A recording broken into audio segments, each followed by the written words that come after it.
Guess what time it is? It's time for Good morning, entrepreneurs. Good morning. Guess what time it is? It's time for Good morning, entrepreneurs. Good morning, entrepreneurs. Good morning, entrepreneurs. Good morning, entrepreneurs. Good.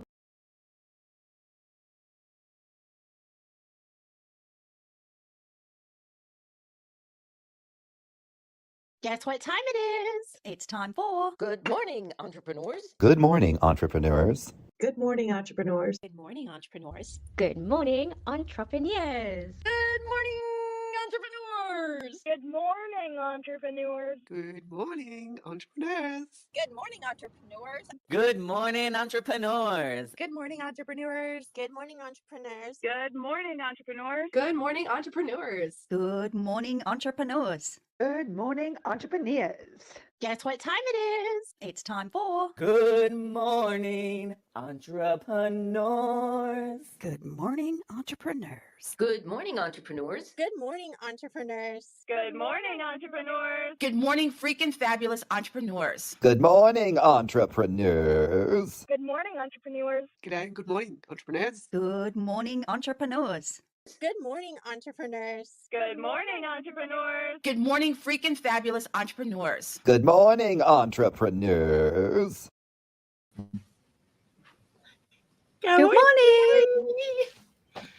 Welcome, everyone. Welcome to Good Morning Entrepreneurs. I'm Kerry Zarb. I'm one of your hosts, and I am a financial designer coming to you from the land down under. I'm Kim White. I am the sidekick to this brilliant rock star beside me and excited to be with all of you this morning. Well, Kim, Messy and all. We are absolutely messy and all today. Yes, 100%. We're showing all the messy right up front, and that's okay. We're okay with it, and we want everybody else to be as well. And Kim, I think we've got a super jam-packed show installed today. We do, Carrie. I'm excited about all the different roving reporters, all the different segments, all the things, Carrie, all the things. And we should step into the first segment, which is Entrepreneurland. Kim? Oh, I love Entrepreneurland first, I have to say, because this is the land we live in. This is the kingdom we come from, Carrie. I think that there's a lot of people out there that don't understand when they're starting their journey as an entrepreneur, how messy it can be and how many facets there can be. Just like a diamond gets cut with all these little places on it to make it shiny, I think that's us entrepreneurs. There's so many cuts and places that have to be like rubbed on to get us shiny too, Carrie. Are you saying that we can be polished, Kim?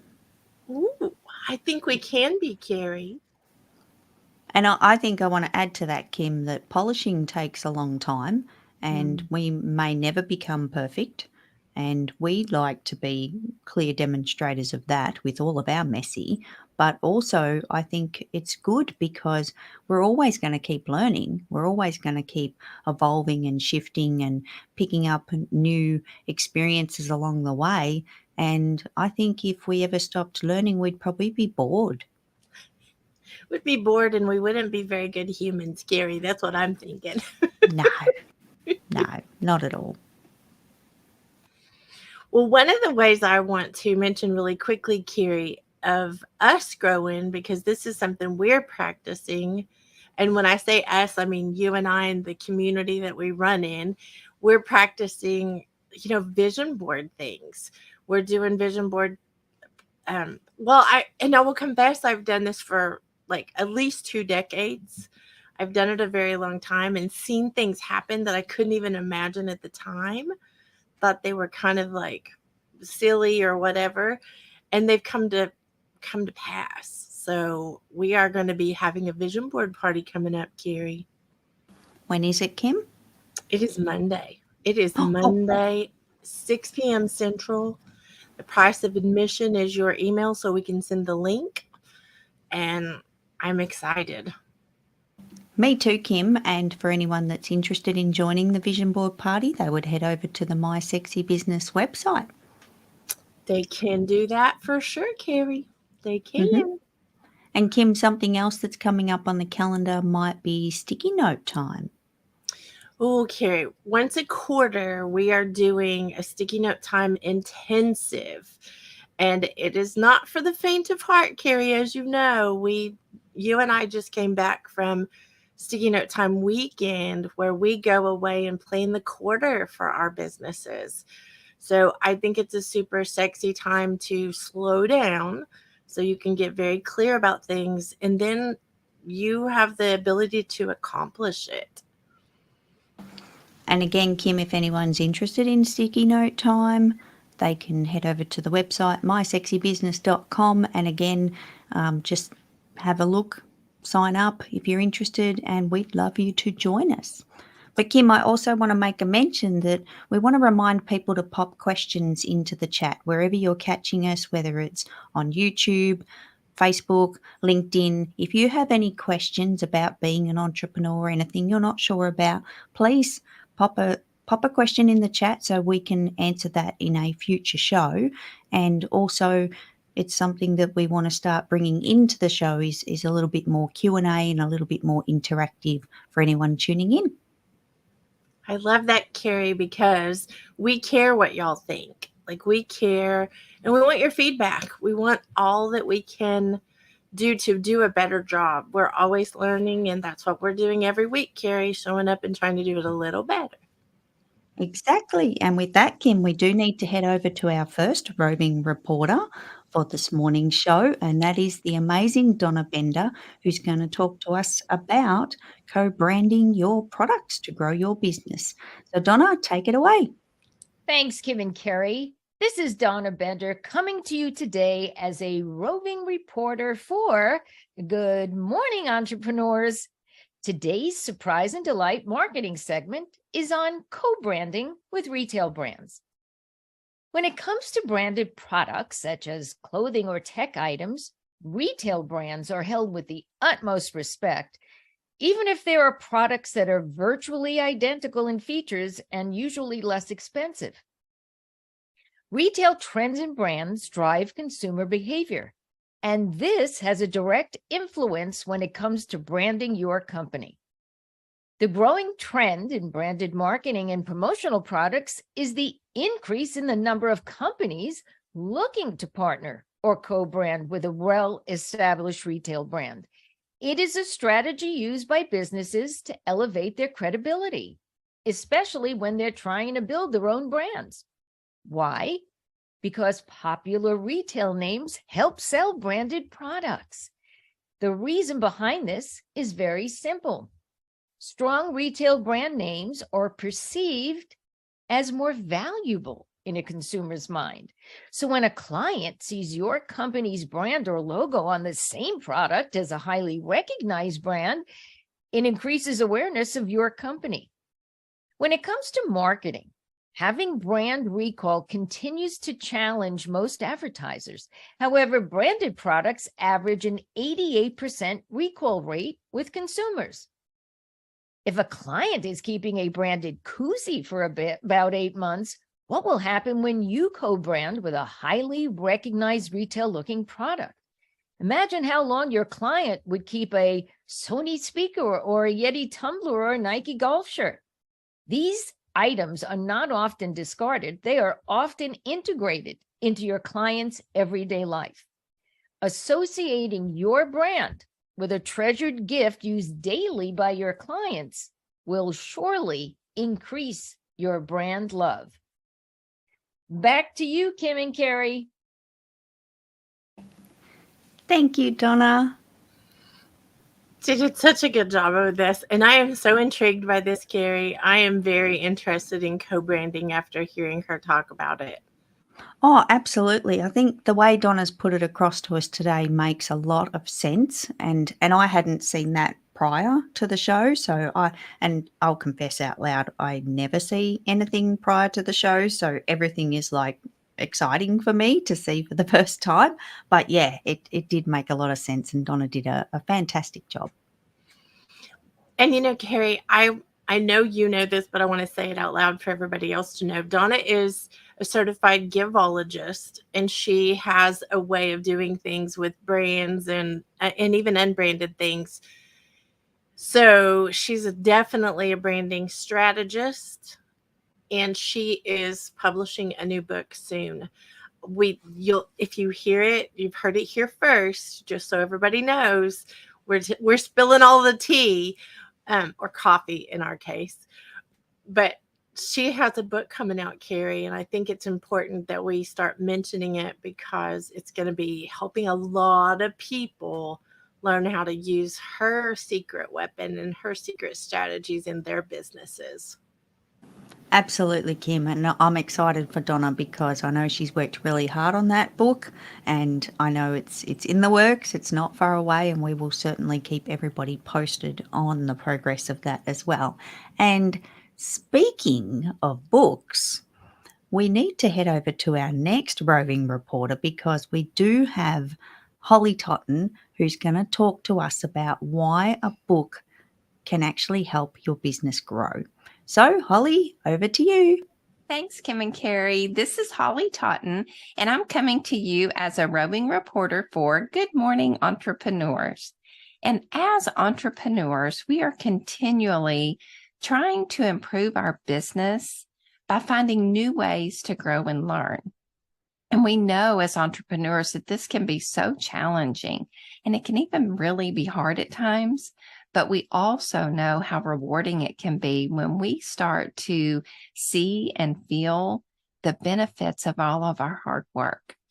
And one way that you can really set yourself apart and level up your business is to write a book that supports your business.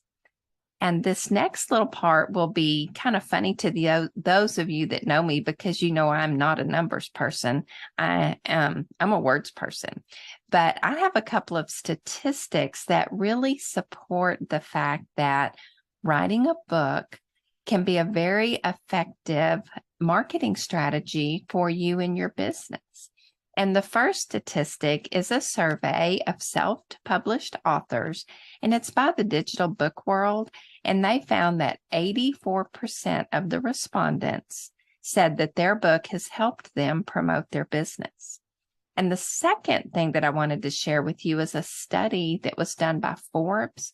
And in this study, they found that 96% of business owners who have written a book say that it has helped their business in some way, including increased credibility, generating leads, and boosting sales. Writing a book as a business owner, a book that shares your knowledge and your experiences and the story behind your trials and tribulations and the many other aspects that you can really bring in to reach your target audience can have a very positive impact on your business. So as you are looking for ways to grow and expand your horizons as a business owner, as an entrepreneur, I encourage you to consider writing a book because it may be just what you need. Back to you, Kim and Carrie. Thank you, Holly. Oh my goodness, Kim, that was amazing. She did a great job, Carrie. I'm excited. And I do have to put out there, Carrie, if anyone is thinking about it and not sure where to start or not sure how to do it, Holly's the one to go to. Mm-hmm. Definitely. We really encourage everyone to connect with Holly if you are considering publishing, because Holly is our go-to person in the publishing space and she has many options available to work with her. So we encourage that. And Carrie, speaking of someone who says they like words and not numbers, I know someone else who says they like numbers and not words. I'm thinking we need to head over to the most amazing human who is a numbers guru and all the things financial design. I think we need to head over to the famous Carrie Zarb. Well, thank you, Kim, for that sweet introduction. And I will say it out loud that Holly and I are on opposite wavelengths, yet we do really understand each other at the same time because Holly is not super keen on the numbers and Kerry likewise is not super keen on the words. So we have that conversation often, which is quite funny. And speaking of the conversations that you have had with Holly, I'm telling on you, Carrie. You're about to become a published author as well in the number space with the words. I think that that's just a magical thing to say out loud. So everybody else just needs to know it's coming. And Kim, I'll add to that and say I did not think that day would ever see daylight, like that would actually ever come about. But yes, I confess that I may have adopted some words out onto the paper, and yeah, pretty excited for that. And it's coming soon as well. And of course, we'll keep you posted. I'm very excited, Carrie, to hear. So, Carrie, I want to go into this segment though with what is it that you have on your mind this morning? Because I have multiple questions for you, as always. Well, Kim, today I actually wanted to touch on routines and schedules for our business finances because I understand that a lot of people maybe don't schedule their finances and maybe it's not part of their routine, especially when we're first starting our business, when may not be comfortable with the numbers, maybe we're not thinking about them or working on them. So I just want to probably highlight a little bit of the importance of actually popping your business finances into your schedule so that it can become a routine, and also let people know that if you're not there yet, that's okay. And this is why we can use a schedule, something that's going to suit us and our life and our days, what they all look like, to get started in this space. And over time, as we schedule all of the things in our business, they can become routine by being consistent in that space. But Kim, I think the biggest thing is to think about when you're actually going to work on your business finances, because I know and I love numbers and I play with numbers just about every day. However, not every day is a finance day, and I don't always feel it either.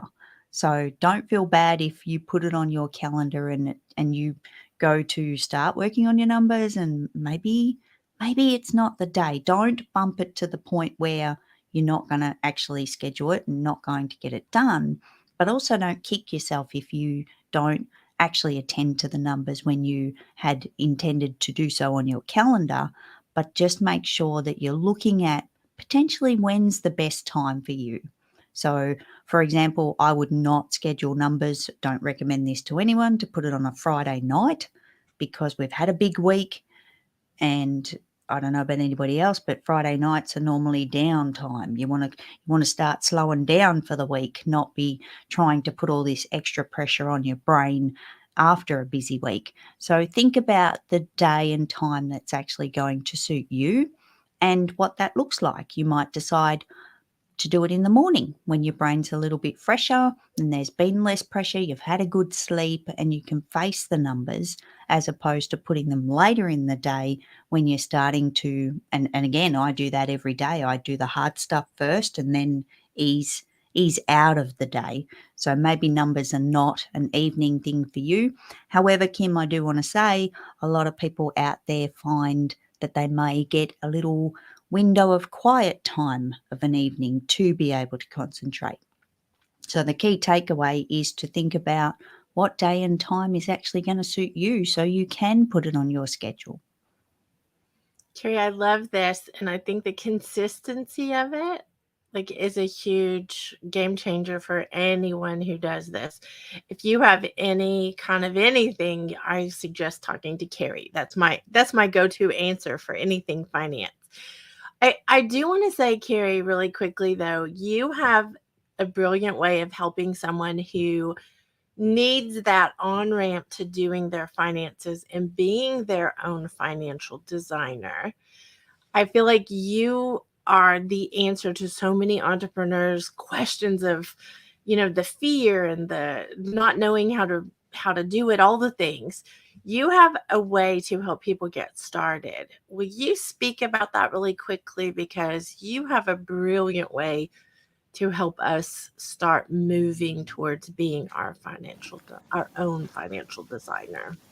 I do, Kim, and I think in today's world that we live in, and a lot of entrepreneurs will agree that there's lots of tools and toys that we play with, and there's lots of things that we pay for, most of the time on a monthly basis, sometimes on an annual basis. And one of the biggest pieces of finances that I have personally had a struggle with and needed to kind of work through was, what are all these charges? What are all these things that I'm paying for? Am I still using them? Am I paying money I shouldn't be? Who is that company? What is that amount? Why am I paying that? Like all of those questions that we have. So one of the significant pieces of your business finances can be those recurring transactions.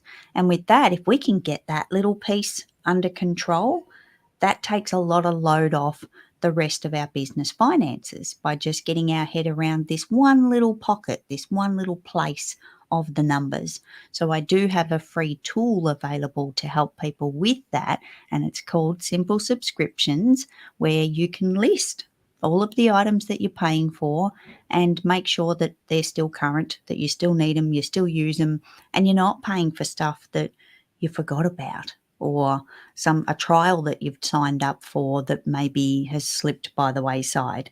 And sometimes we even discover tools that, well, we've got this one over here and we've got that one over there, and they're actually doing the same thing. So it's a good little tool for that, Kim. So, Carrie, I have a question about this, though, because we've been trying to give everybody updates every week. I know that there's a new milestone that was crossed for the community, because everyone who has used this tool, which is free, by the way, has saved money. But the ones that have reported it, there is a little bit of difference in that, because I think everybody hasn't told you.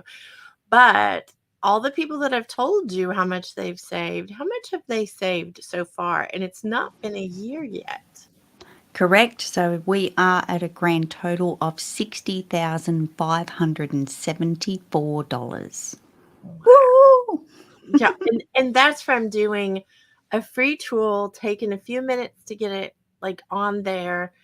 Carrie, this is pretty powerful. Do you mind if we go to a commercial really quickly about simple subscriptions so that people can get more information about it?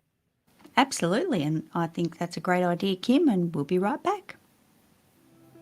Have you ever woken in the morning, opened your bank account and found you are overdrawn? Do you feel you have too much money going out of your business to unknown places? It's time to be in the driver's seat of your finances. Using Simple Subscriptions is the first step. Available on Google Sheets or Microsoft Excel using a simple 4-step process. Grab your bank statements, list all of your recurring payments, then start taking action to cancel the charges you don't need to be paying. Let Simple Subscriptions show you how much you can save and help you track the progress. The community has saved over $60,000 so far, and you can join the tally by grabbing your free and private copy today from kerrysarb.com/simple subs.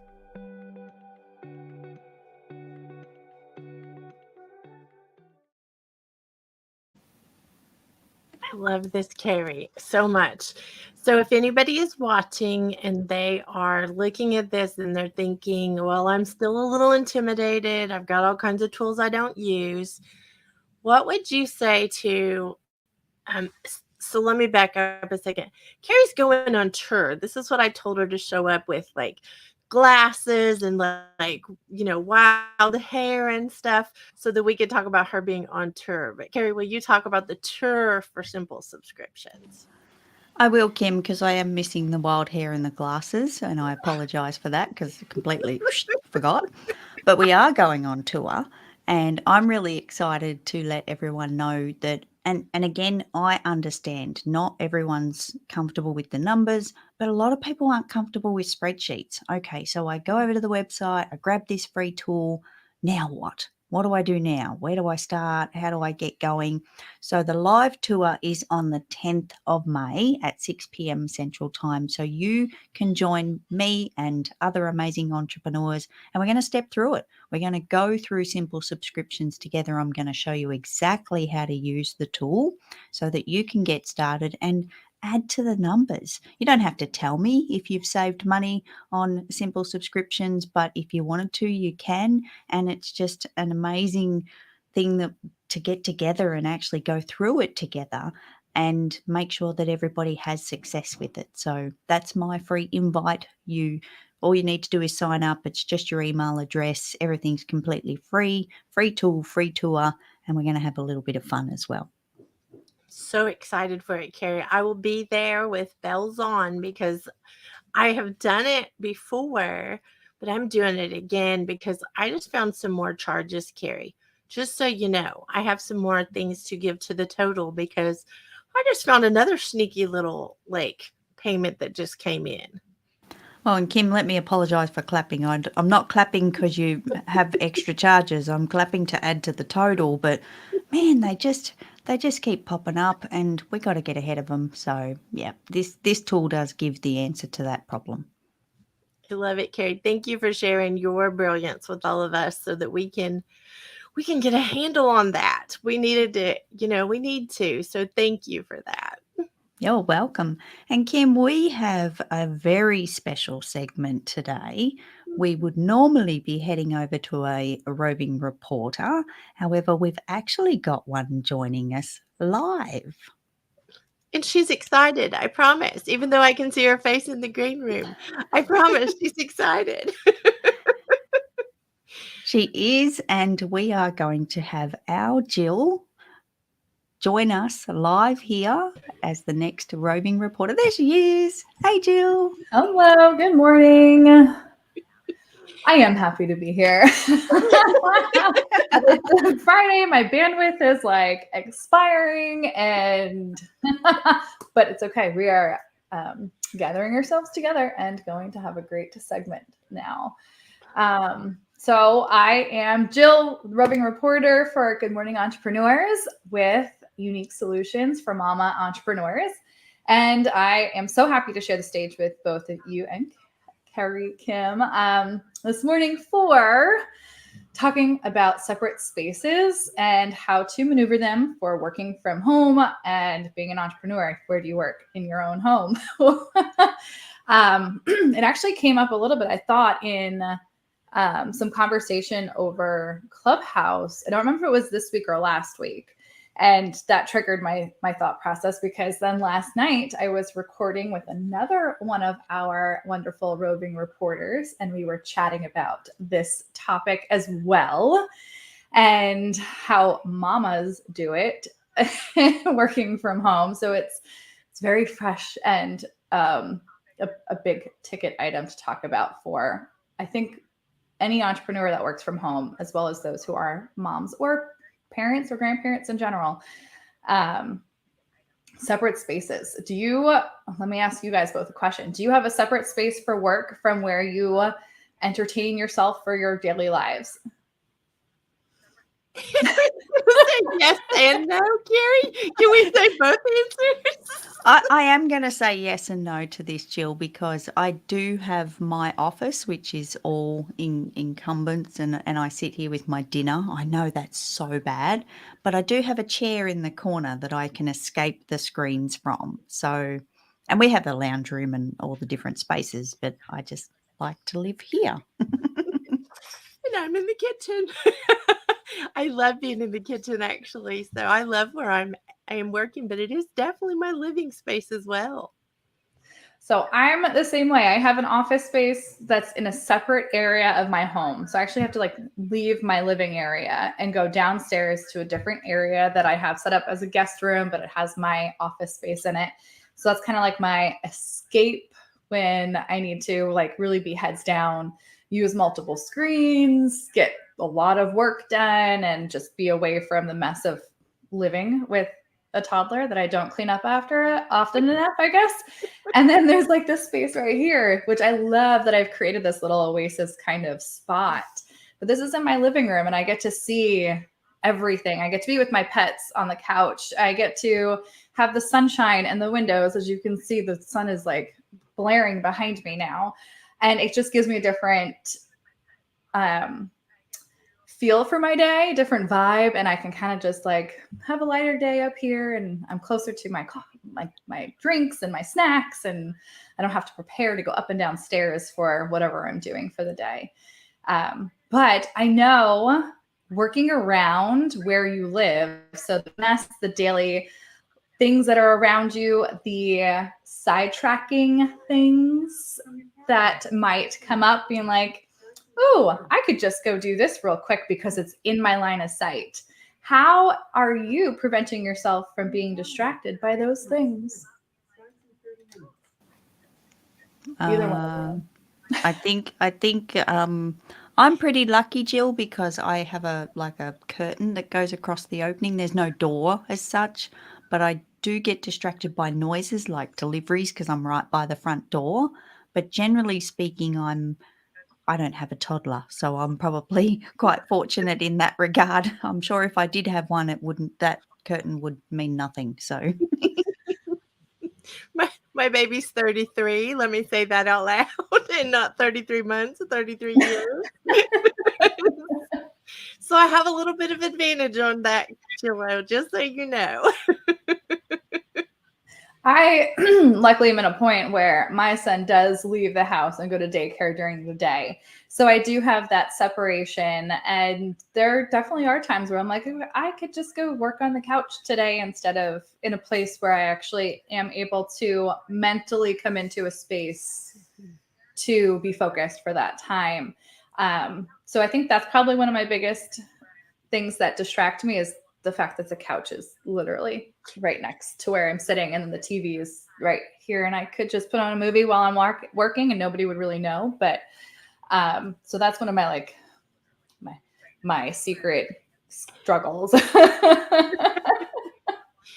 think the struggle is real though, Jill, because I believe that that's everybody. We all have like things that distract us. So it's a matter of making that habit or changing your environment or doing like you said. So I think you're spot on with that. And with that being said, Kim, have either of you ever brought your office outside of your home into a completely separate space? Kim, I know you've done a co-working space, but then there's also the options of like going to a cafe or to a sandwich shop, something else where you have internet access to be able to go ahead and bring your computer and actually get work done. Maybe not have client calls or anything important, just busy work stuff. But Carrie, have you ever been able to bring your office outside of your office? I have, Jill. I had an interesting adventure. I actually had a client that was down at the beach, and I had the opportunity to work like seaside of all places. So I could sit in the park and watch the waves, which were very distracting, by the way.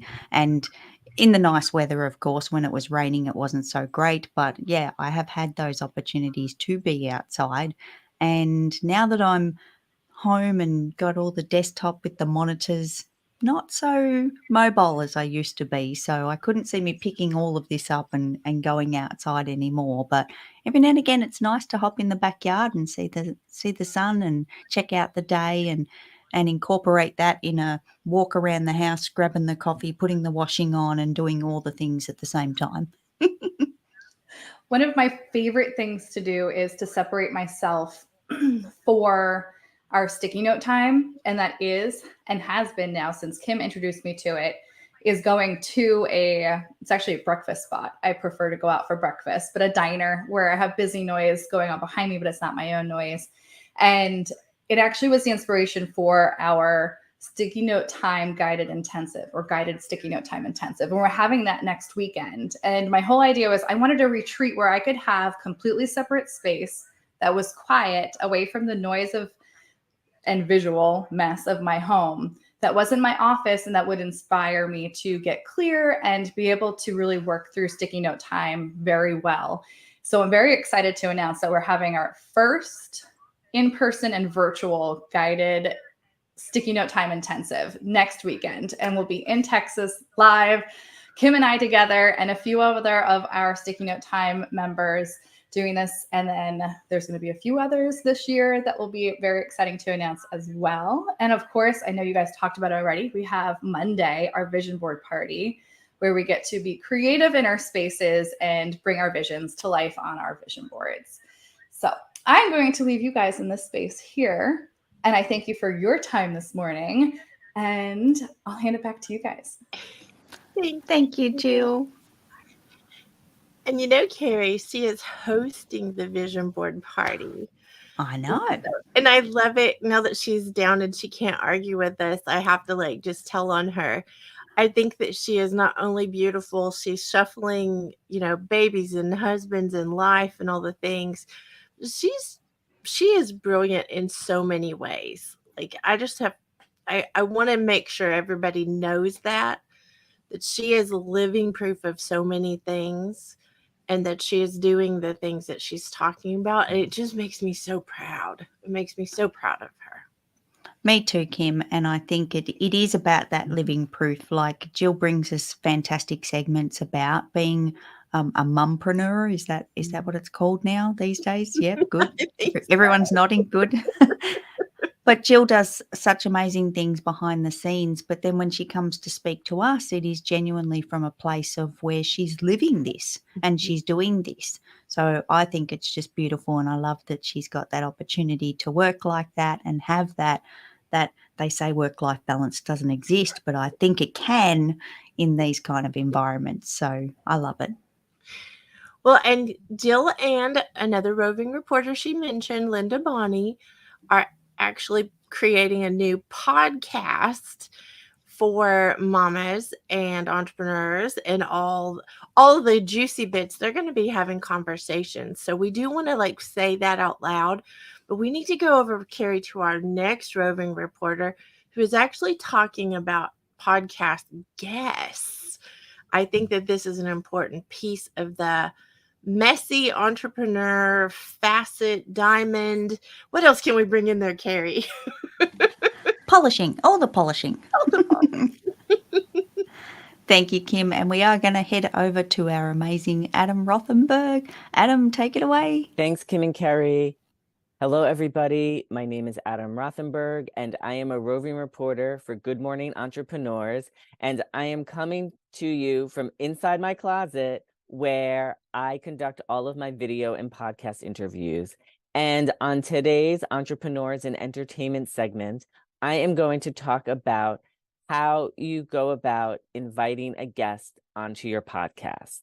So depending on who you want to talk to or what your subject is about, my tip is to start by asking your friends in your industry, whatever industry that is. Now, for example, my niche is talking to people in the entertainment industry. So when I started to do interviews, I wanted to talk to people in and around the world of entertainment, whether that's an actor, a singer, a director, a producer. When I first started, the people that I reached out to at the beginning were my friends who were actors. So I wrote them an email and I told them that I was starting to conduct interviews and would they be interested in being a guest. And they wrote back to say that, yes, they would be interested in being a guest.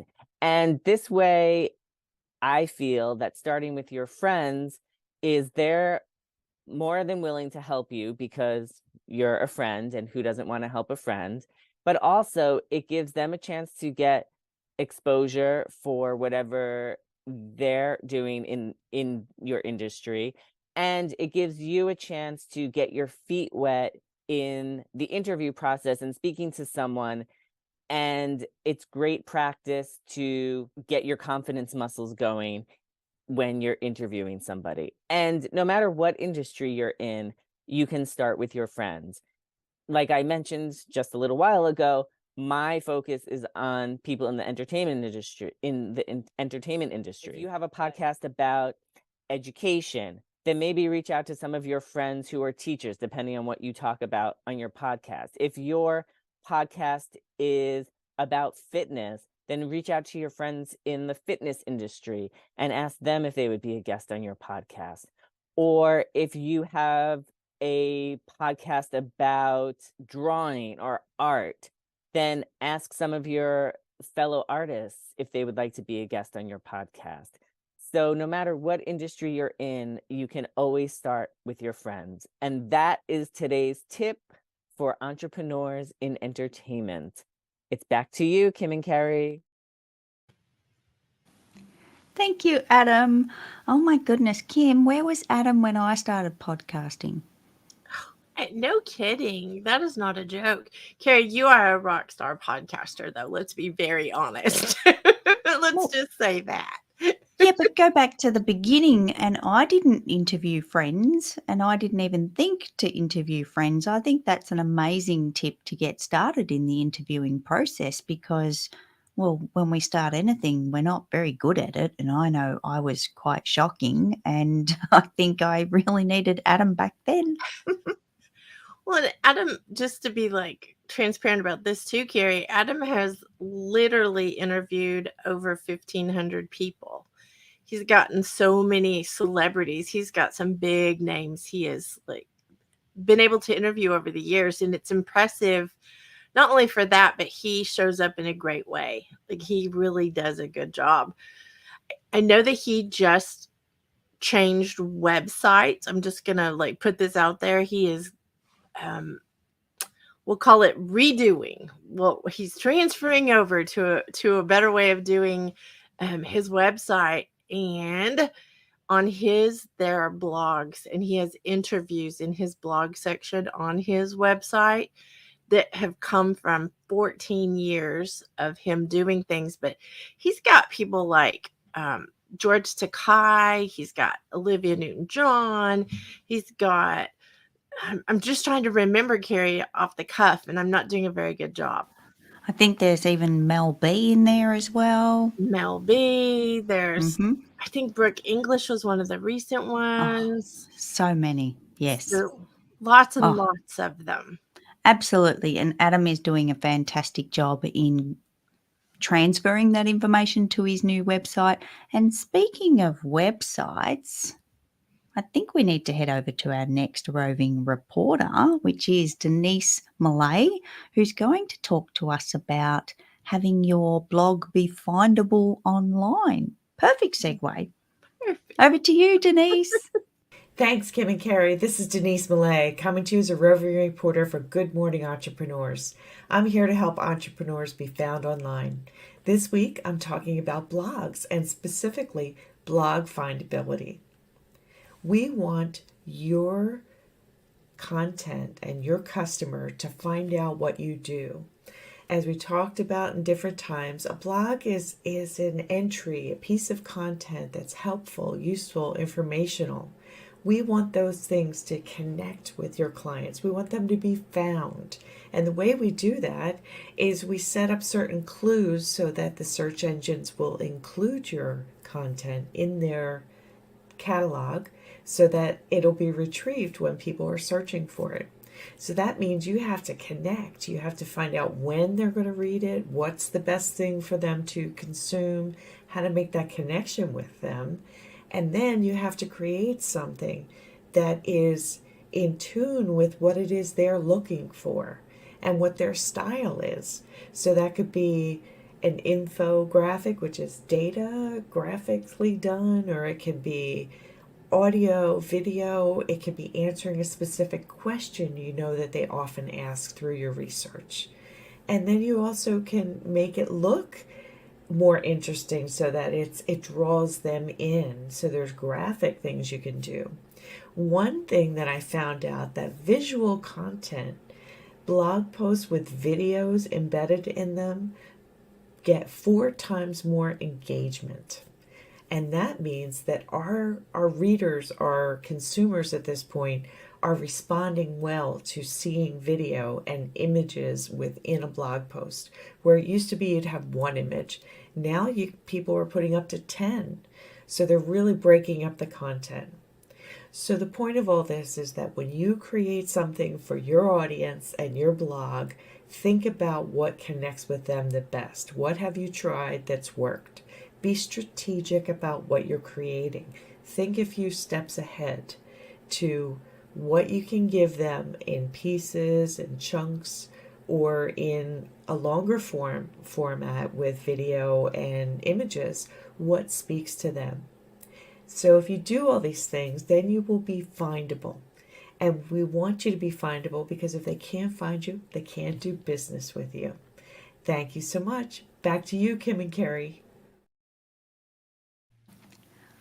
Thank you, Denise. Oh my goodness, Kim, I had no idea about putting videos inside blogs. Did you? I only did because I mean, we know the findability queen herself, Denise. We know her, so you know. Well, hang on a second. Has Kerry been living under a rock? This is the first time I've heard it. We can level up this week, Carrie. Let's just say that. I'm learning. I'm here to learn as much as everybody else. Oh my God, that was amazing. So, Kim, I think it's time to go to, oh, actually, no, it's not. Okay, I'll get it right in a second. I'm Kerry Zarb and I'm here with Kim White every Friday at 7 a.m. Central Time. You are tuning in to Good Morning Entrepreneurs, and we'll be back in 1 minute after this quick commercial. Once upon a time, there was a princess from Oklahoma living a traveling life in Texas. When along comes an Aussie bucket of swearing sunshine. When these two girls from opposite ends of the globe met in February 2021, even the universe did not know what it was in for. Determined to solve world problems for entrepreneurs, we still to this day learn just how similar we are. We have found our passions were too strong not to unite and become the partners in change that we are. What is a bucket and a boom gate? So a bucket is basically a category or a way to change how you're looking at something big. And a boom gate is a way to protect ourselves. Sometimes we need a boom gate to protect ourselves from ourselves. We have lots of experience of our lifetimes of business, and we want to share that with you. We look forward to bringing you weekly episodes of the Buckets and Boom Gates podcast.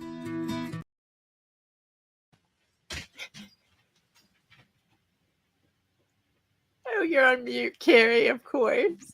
Of course I've been waiting for that to happen and I've been so good. There's the mug. Thank you, Kim. Adam sent me this because that's what I do all the time, so I'll share it with you, Carrie. Thank you. Thank you. Oh my goodness. So Kim, I think you need to speak about what's coming up next. I think we've got another amazing segment coming through pretty fast. So we're going to be talking, or we're going to be hearing from our roving reporters, Kat and Denise. They are both incredible humans, great entrepreneurs, and they're doing all kinds of things and they're both published authors. Let's just say that too.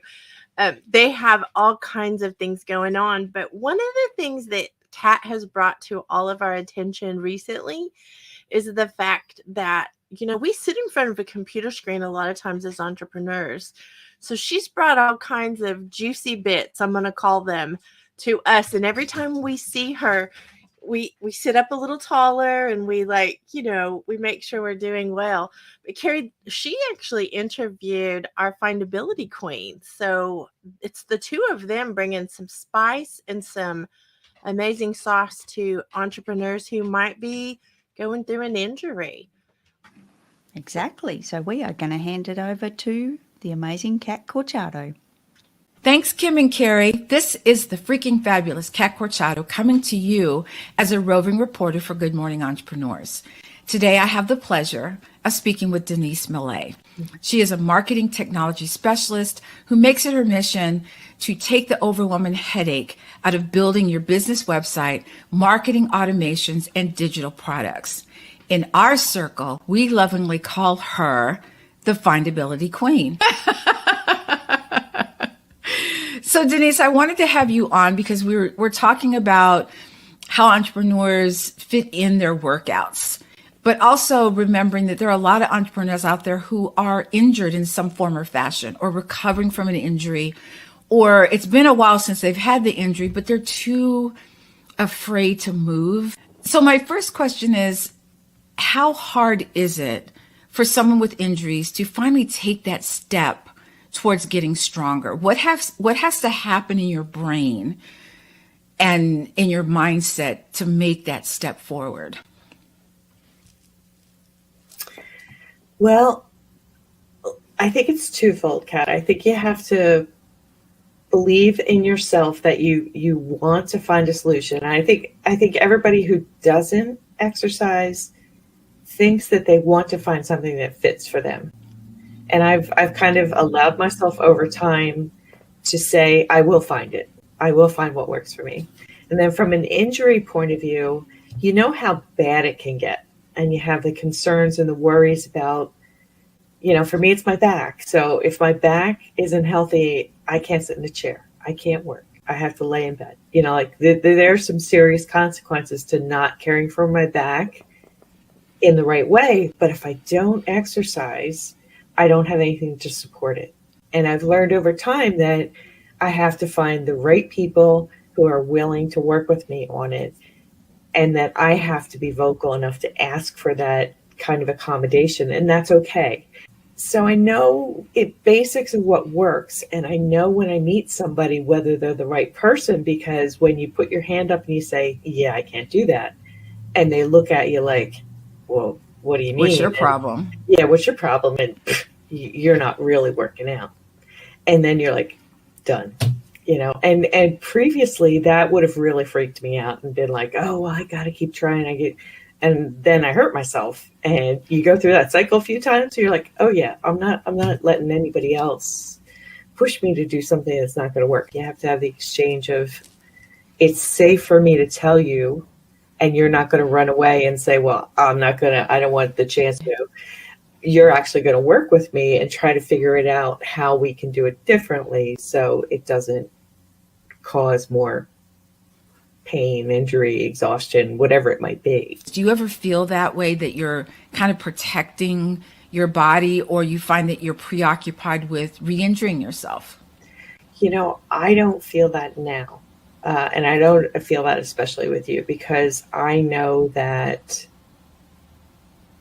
being virtual, working out virtually, I'm in control more of what I'm doing without the peer pressure, environmental pressure that you feel for not doing something perfectly or not pushing that you might do somewhere else. So I know that if something isn't sitting right, then my form is bad and I got to move and adjust. And if I miss 3 or 4 reps, it's not worth doing them if they're going to hurt me. So I'm going to try to adjust. And then if that doesn't work, then I'm going to wait for the next exercise or do the piece that I can modified that works for me, because I know what can happen when I'm weak and something isn't right. So Denise, one last question. Mm-hmm.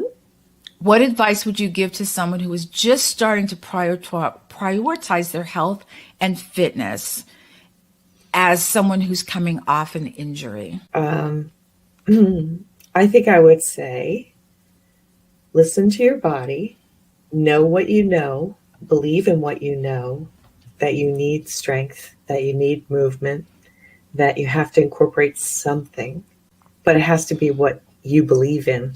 It can't be what somebody else tells you to do. Is to just take a step.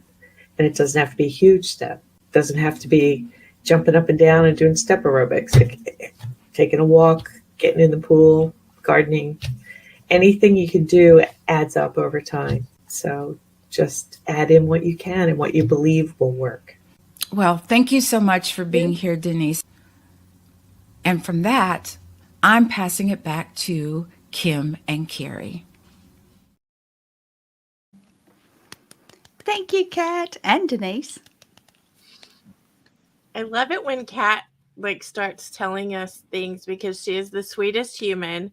She's got the most beautiful smile, the best laugh on the planet, and she's kicking our booties whenever we're in her Pilates class. So I just have to say that She has helped me be stronger. And Carrie, every time we see her, we sit up taller every time. Every time, I know.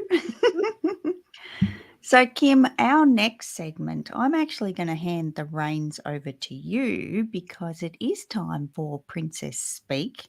And I think you have a little word in particular that you want to focus on today. I do, Carrie, and it's a train wreck. That is really my Princess Speak word of the week.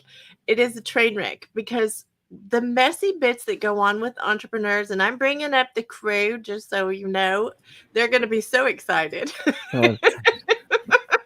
But train wreck is what happens when you do all the things you can to prepare for something and it doesn't all go the way you intended it to go.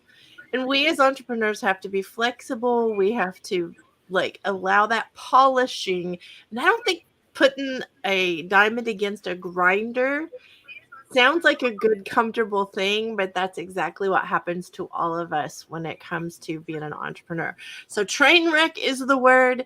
And I think that fits what has gone on. We came back from Sticky Note Time weekend into a hot mess. And it's all good. It's all good. Messy is beautiful, y'all. Messy is beautiful. And Adam and Jill, thank you for joining us. These guys do so much behind the scenes. I just got to pay ultra huge amounts of credit to them because we couldn't do this without them. Kim and I just literally turn up and have fun and enjoy the conversation. And that's about it, guys. So all credit to Adam and Jill for pressing all the buttons behind the scenes and bringing everything together. Great job, Adam. You too, Jill. Do we have quick final thoughts from all of y'all? I will say, congratulations, Kim. That was the longest I think I've spoken live by myself.